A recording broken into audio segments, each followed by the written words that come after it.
ছোটবেলা থেকেই ইলন মাস্কের মাথায় ছিল অসম্ভব স্বপ্নের ঝাঁক। মঙ্গল গ্রহে মানুষ পাঠানো, বহুবার ব্যবহারযোগ্য রকেট তৈরি করা, গোটা পৃথিবীকে উচ্চগতির ইন্টারনেট দেওয়া, এগুলো অনেকের কাছেই পাগলামির কল্পনা ছিল।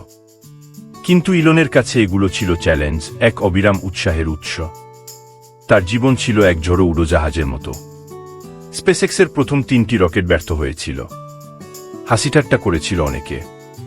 পাগলের স্বপ্ন, নষ্ট কত টাকা, কিন্তু ইলন হাল ছেড়েননি। চতুর্থবারেও ব্যর্থ হয়েছিল, পঞ্চমবারেও, কিন্তু সে জেদ ধরে রেখেছিল। অবশেষে ষষ্ঠবারে আকাশে উঠল ফ্যালকন 9। সেদিন শুধু রকেটই উড়েনি, উড়েছিল ইলনের অদম্য ইচ্ছাশক্তি। একবার বিস্ফোরণে ধ্বংস হয়ে গিয়েছিল স্পেসএক্সের পুরো কারখানা। স্বপ্নের চিহ্নটাই মুছে গিয়েছিল যেন। কিন্তু ইলন হাল ছেড়েননি।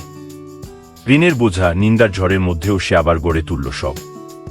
তার এই হার না মানা মানসিকতা এখন স্পেসএক্সকে বিশ্বের শীর্ষ রকেট কোম্পানি করে তুলেছে। ইলনের আরেকটি স্বপ্ন ছিল সাধারণ মানুষের জন্য বহুলভাবে ইন্টারনেট পৌঁছে দেওয়া।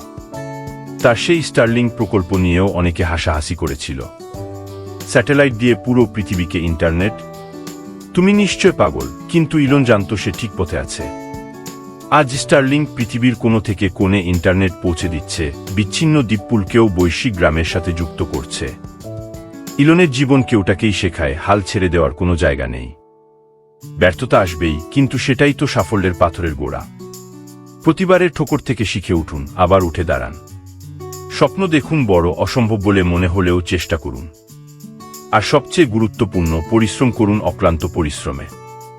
ইলন মাস্কের জীবন এক নিরন্তর উৎসাহের ঝর্ণা। সেই ঝর্ণা থেকে আপনার স্বপ্নের গাছকেও সেচ দিন, দেখবেন একদিন সেই গাছ ছেয়ে দিয়ে আকাশের দিকে উঠে যাবে।